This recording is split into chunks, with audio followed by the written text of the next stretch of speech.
Hello everyone, thank you for joining me. Today we're going to talk about Math 120, section 5.3. So let's start off with talking about some definitions. First, a rational number is a number. I'm going to use the hashtag symbol as number that is represented by a division problem. It's a number represented by a division problem. They're also called fractions. Rational numbers is the official term. Usually we use fractions to abbreviate, right?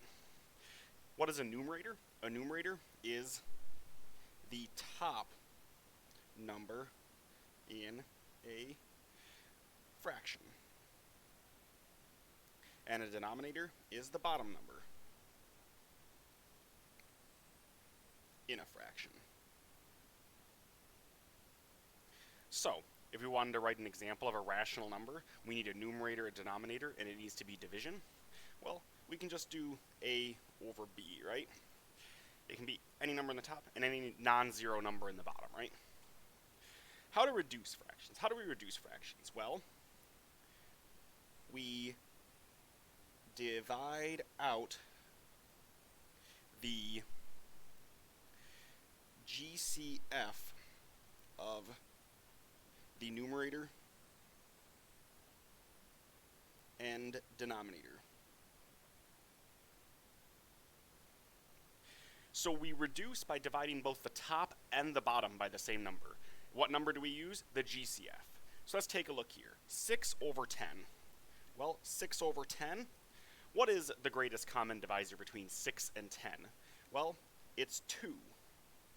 So we put a little 2, divide by 2, and this reduces to 6 divided by 2 is 3, 10 divided by 2 is 5. Now, in our second example, 54 over 90. The GCF is 18, but let's reduce without using the GCF. Let's see if we can think about it another way. Maybe what I notice is that both those numbers divide by 2. Divide by 2.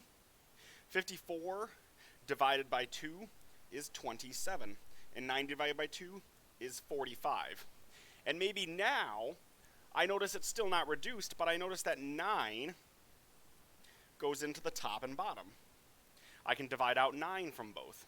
9 divided by 27 is going to give me 3, and 45 divided by 9 gives me 5.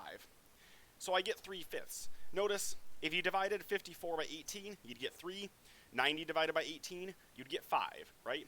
It doesn't matter how many steps we take to reduce, as long as we're doing the same thing to the top and the bottom in each step. We're dividing out a common factor. The GCF will let you do it in one step. Other divisors may take more. Next, we've got mixed numbers. A mixed number is a fraction and whole number combined into 1. An example might be 2 and 3/5, right? It's a fraction with a whole number part, right? You have 2 wholes and then 3/5 extra. Whereas an improper fraction is a fraction where the numerator is greater than the denominator.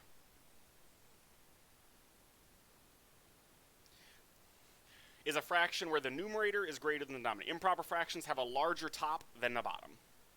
Now, we can go back and forth between these two definitions. And let's take a look how to do that. Let's go from mixed to improper first. So if we're going from mixed to improper, we've got a couple steps. First, we need to multiply, I'm abbreviating, mult, the whole number, multiply whole number by the denominator. Step 2, add numerator to step 1. In step 2, you add the numerator to step 1, and then in step 3, Step 2 is new numerator. So the new numerator comes from step 2, and denominator is unchanged. You don't change the denominator. Now, I'm going to draw a vertical line. We'll put the other steps here, but let's do examples of those first, since they're on the same page. 2 and 3/5. Well, I multiply the whole number by the denominator. 2 times 5 equals 10. And then I add numerator to step 1. 10 plus 3 equals 13. So the new numerator is 13 over 5. 2 and 3/5 is 13 over 5. Now, same thing for number 2. I would do 4 times 8, because 8 is the denominator, right? And 4 times 8 gives me 32. 32 plus 7 gives me 39. So 4 and 7/8 is 39 over 8 as an improper fraction. So we can convert, right? Notice each one converted the same way. We just got to be careful when converting. Now, how about the other way? If we start with an improper and we want to go to a mixed number. I abbreviated improper as imp, right? How do we do this? Well, step 1 is perform long division. Fractions are division problems. We perform the long division. We have to divide by hand to convert from improper to mixed numbers. Step 2, well, we need to know what's our whole number part, what's our numerator, and what's our denominator. So the numerator is the remainder from the division problem. Whatever the remainder is, that's the numerator. The whole number is the answer to the division problem. Whatever the answer is. People call it the quotient, the number that you actually get after performing the division, not the remainder, right? And then the denominator stays the same. The denominator does not change. So let's see what this looks like. Number 3 is 8 over 5. So I need to perform long division. Might seem silly to divide it this way, but 5 goes into 8 once. 1 times 5 is 5. When we subtract, we get a remainder of 3. So I get 1 as my whole number portion. That's the quotient or the answer. 3 is the remainder. And 5, the denominator stays the same. Denominator doesn't change. Now let's look at one that requires a little more thinking for the division. And let's do 225 over 8. Well, how many times can 8 go into 2? It can't. So I check 8 into 22, right? 8 can go into 22 twice. Because 8 and 2 make 16. Which when we subtract, 22 minus 16 gives me 6. I bring the 5 down. 8 into 65, well that goes in 8 times. Because 8 and 8 makes 64. I'm going to put a little R1 here for the remainder of 1. I wrote a little big. And I get 28 with a remainder of 1 after dividing. So my answer is 28 and 1/8. Now we can actually check this. If I take my calculator and I do 225 divided by 8, I get 28 and a decimal. The whole number part before the decimal point should match. 28 wholes. I still have 28 wholes. 1/8 is, 1/8 is the decimal portion, right? If you are comfortable with converting to decimals right now, you can see that. But you can always double check by quickly dividing with a calculator to make sure you have the whole number portion right. So, what about negative signs? Example, convert each mixed number to an improper fraction and vice versa round 2, but there's negative signs this time. What do? We ignore the sign while converting. So negative 2 and 3/5, I do positive 2 times 5, which is 10, and then 10 plus 3, which is 13, to get 13 over 5, and then I put the negative sign on at the end. Ignore the sign while converting. The signage of the number, whether it's positive or negative, is irrelevant while converting the number. Don't put a negative here. Ignore it while converting. Same thing here. Negative 8 over 5. I convert 8 over 5 and then make the answer negative.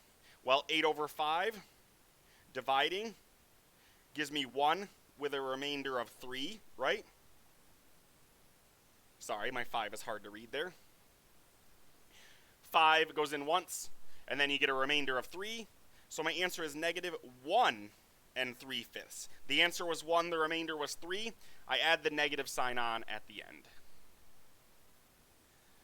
Now, how do we convert decimals or fractions into decimals, right?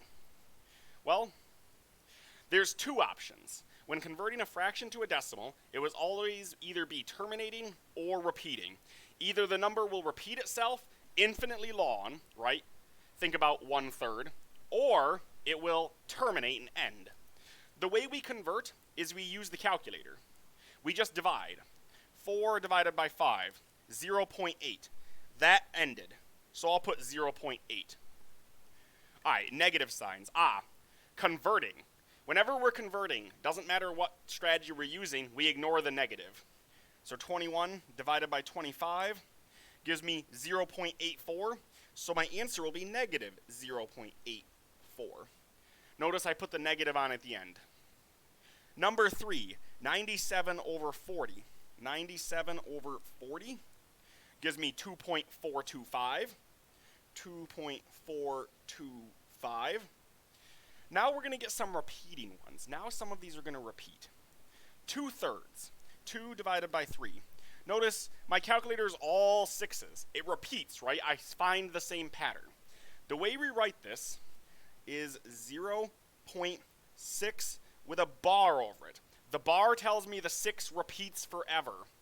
You put a bar over the part you want to repeat. Now let's look at number 14. Number 5 is 14 divided by 99. I get 0.1414141. It repeats 141414. So I'm going to put 0.14 with a bar over the 1 and the 4, because both of them repeat. Now the last one, 1 and 5/36. Now this one's a mixed number. When I had the improper fraction, I just punched it in and things worked out for me. With a mixed number, we have to do a little bit of work first. We can convert it to an improper fraction first. But do we? The whole number portion won't change, will it? I already know the answer is going to be 1 point stuff. What's the stuff? It comes from the 5 over the 36. 5 over 36 gives me 0.1388888. The 8 is the repeating part. So, notice I already have the 1 point, so I ignore the 0. I'm already at the point, right? I already dealt with the whole number portion. I need 0.1388888. Well, I have a 1, a 3, and then my 8 is the portion that repeats. So I'll put my bar over the 8. And that is how we convert fractions into decimals. So we just need to be able to recognize the division and then use our calculator to convert them. How about multiplying? If you're given two fractions and you need to multiply, well, the multiplication formula is really easy. If I have a fraction a over b times a fraction c over d, then my answer will be a times c in the top and b times d in the bottom. I just multiply straight across, top and bottom. I don't need to get common denominators. So our first example, 3/5 times 7/8. Well, in the top, 3 times 7. Let me write it out, 3/5 times 7/8. 3 times 7 is 21 over 5 times 8 is 40. So I get 21 over 40. Notice I cannot reduce that fraction. So I will leave my answer like that. In my next example, number 2, I have negative 2/3 and negative 4/9. Well, negative times a negative is a positive, so I'll make sure I take note of that. In the top, negative times negative is going to give me positive, and 2 times 4 is 8, over 3 times 9 is 27. So I get 8 over 27 when I multiply. Once again, that does not reduce, so I am done. In my third example, I have mixed numbers. 1 7/8 times 2 1/4. The first thing you want to do whenever you encounter a fraction problem with mixed numbers is turn them into improper fractions. So 1 times 8 is 8, plus 7 is 15 over 8 times 2 1/4. 2 times 4 is 8, plus the 1 will be 9 over 4. So 15/8 and 9/4 after I convert. Now I can multiply straight across. 15 times 9, maybe you're not so great with your 15 times tables, right? You can always use the calculator for intermediary steps. That gives us 135 over 8 times 4 gives me 32. Now you might be wondering, does that reduce? Do I need to put it into mixed number form? And the answer to the first part, no, it does not reduce. You might want to justify that yourself, right? You might want to make sure it does not reduce. Second, do you need to put it in mixed number form? It depends. As long as your fractions are fully reduced, unless the question is prompting you for a mixed number or an improper fraction, your answer format will be largely up to you. Do you like improper fractions or mixed numbers? Now, questions might ask you, type in a mixed number or type in an improper fraction. Then you want to make sure you're following the proper format, right? So that's multiplying fractions. How about dividing? Well, dividing, we use KFC. Now, what does KFC mean? What does it mean to use KFC? Well, the K stands for keep the first fraction. I keep the first fraction. The F stands for flip the second fraction. So I keep the first, flip the second. The C stands for change from division to multiplication. So I change from divide to times. What does this look like? Well, if I have A over B divided by C over D, well, if I keep the first, I flip the second, and I change the sign, KFC. It'll help us remember it. So let's look. 3/8 divided by 5/7. Well, if I want to perform the division, I keep the first one, I flip the second one, and I change the sign. Now I'm multiplying, which means I multiply the top to get 21, and I multiply the bottom to get 40. So I go straight across. Once I've turned it into multiplication, I just go straight across. Let's check here. -2/9 I'll keep. 3/13, however, I will flip into 13/3, and then the division becomes multiplication. Now in the top, negative times positive, that is negative 26 over 9 times 3 is 27, which once again will not reduce, so I know I am done. -26 over 27. Now, that's multiplying and dividing. What about adding and subtracting? First, let's check adding and subtracting fractions with like denominators. Well, if I have A over B plus C over B, they have the same denominator, right? Both have B as a base. Then the answer is A plus C over B. I add the tops, but keep the denominator the same.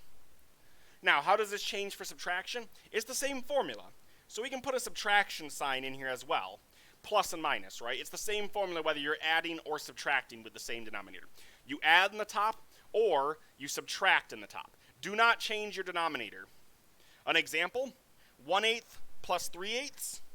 Well, 1 plus 3 is 4 over 8, which that reduces 4 over 8. So I should double check that I can reduce that fraction, and hopefully everyone can see it should reduce to 1/2, because you can divide out 4 from both the top and bottom, right? Divide out 4. In the second example, 19 24ths minus 5 24ths. I already know the answer is going to have 24 in the base. I already know that. What about in the top?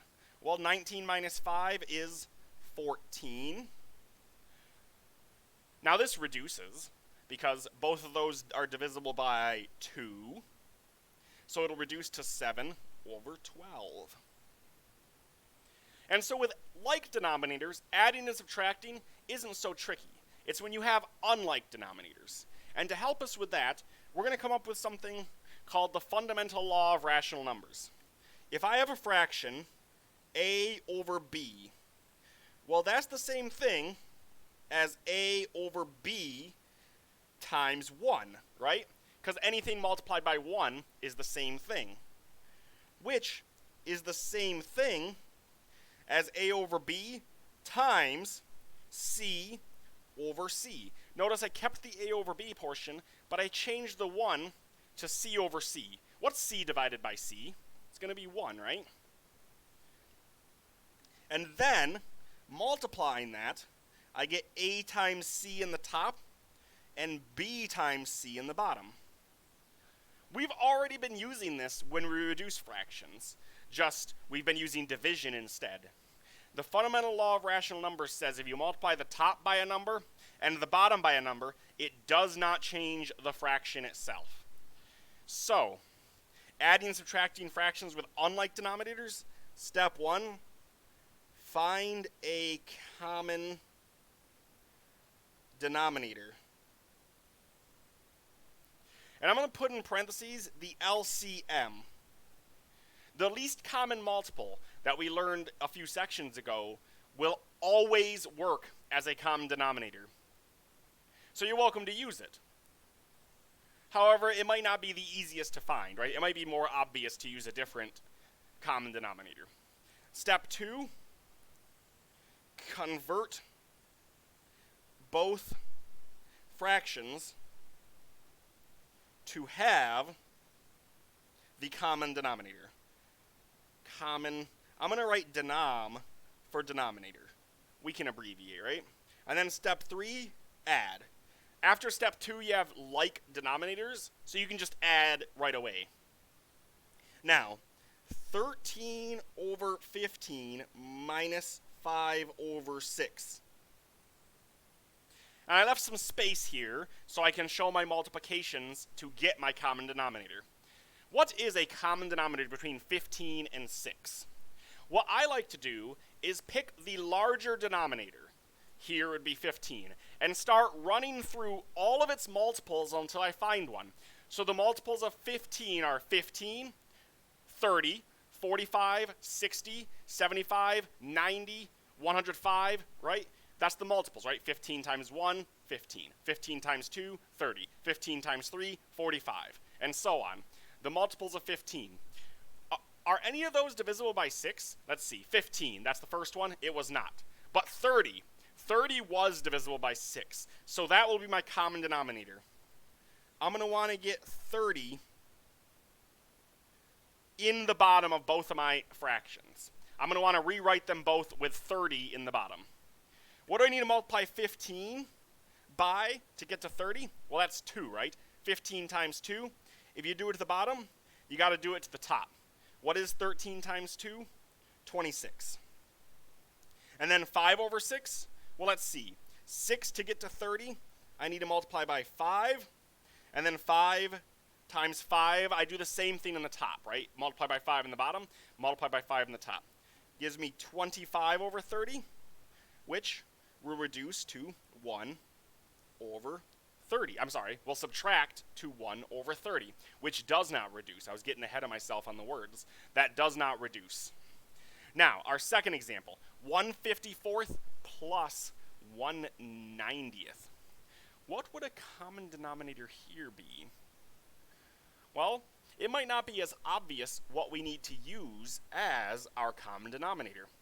So, One strategy could be to use the strategies of the last section to find the LCM. Or maybe we want to try the same shortcut we just used where we run through the multiples of one of the numbers. Well, if I look at the number 90, 54 does not divide 90. What's its next multiple? Well, 90 times 2, right, is 180. Does 54 divide 180? Maybe we need to check. 180 divided by 54? No, it does not. Well, what's the next multiple of 90? 90 times 1, 90 times 2, 90 times 3 is 270. Does that divide by 54? Oops. 270 divided by 54 does give me 5. So 270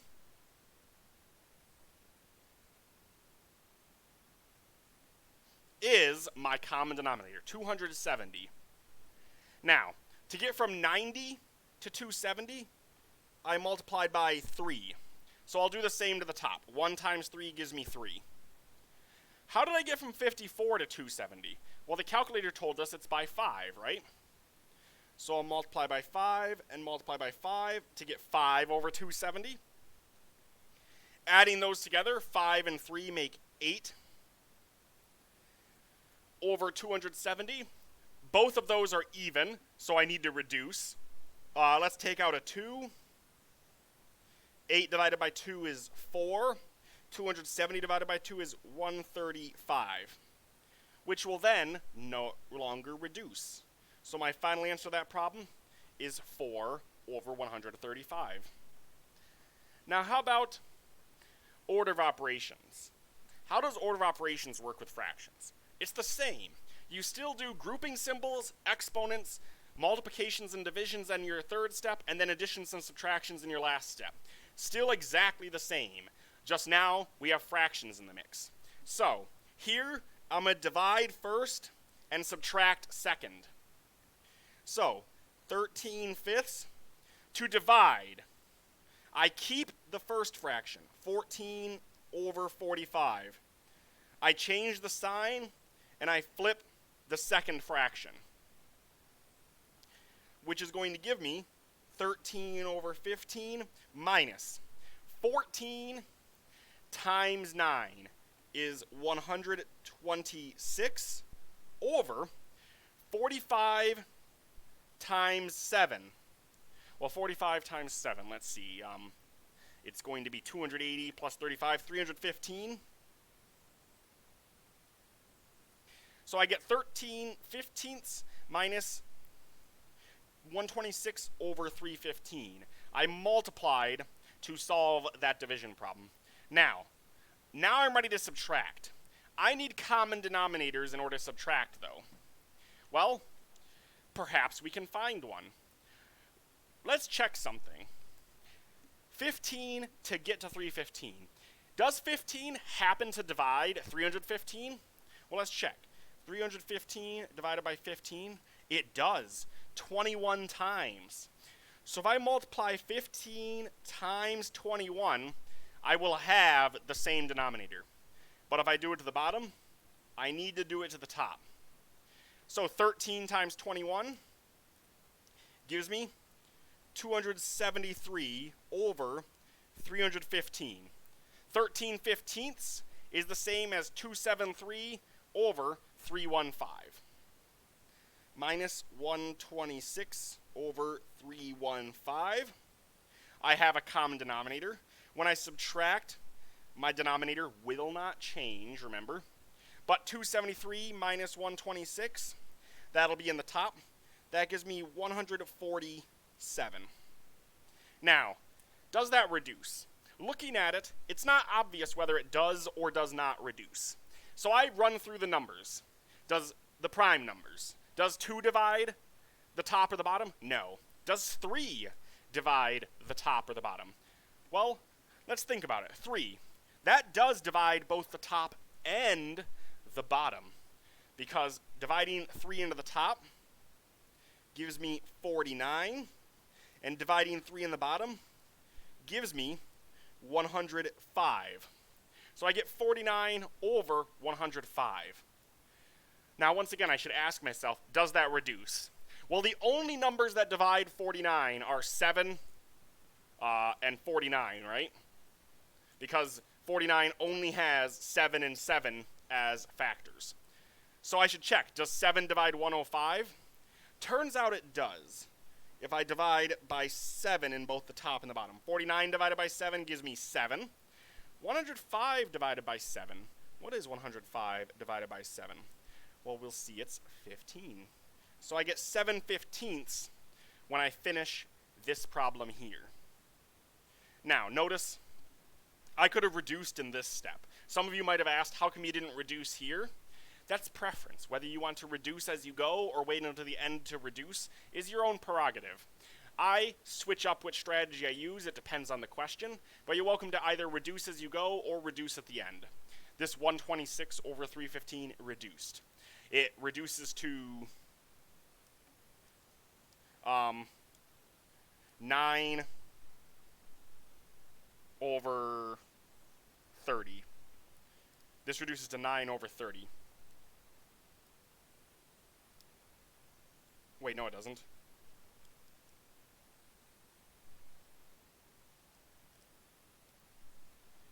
It reduces to, I'm sorry, 6 over 15. 6 over 15. I was off by a smidge in my head. That's why you always double check with the calculator. So, last little bit, a short word problem. Mr. Painter is purchasing supplies for his classroom. If each student needs 3/5 of a ream of paper, 3/5 a ream. What is a ream of paper? Well, that's just those packets the paper come in. That's what we call them, reams. And there are 22 students. So that's per student. There's 22 students. How many reams of paper does Mr. Painter need to buy? Now, some students freeze when they see fractions in a problem. Don't panic. Try the problem with a whole number if it trips you up in what you need to do. If I said each student needed a ream of paper per student, we would need 22 reams, right? There's 22 students. What if I said each student needed 2 reams? How many reams would we need if we have 22 students? Well, that'd be 44, right? What did I do? I multiplied. So I do the same thing here. I do 3/5 times 22. Now, whenever I see fractions and non-fractions trying to play together, I make the non-fraction a fraction by putting it over 1. This will allow me to use the techniques I just learned, and it does not change the value of the number. Because now, I can multiply.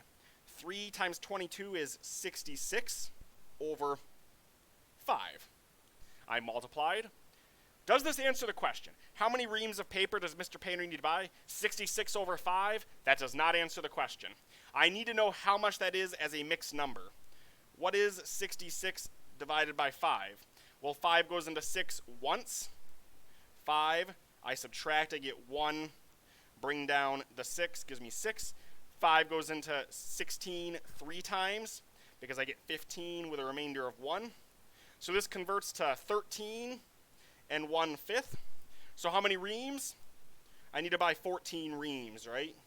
I can't buy 1/5 of a ream, so I would buy 14 reams. How did I know to round up? Would 13 be enough? No. So how many would be enough? 14. So always think about the rounding rules. And that brings us to the end of section 5.3. Thank you all for joining me, and I will see you next time.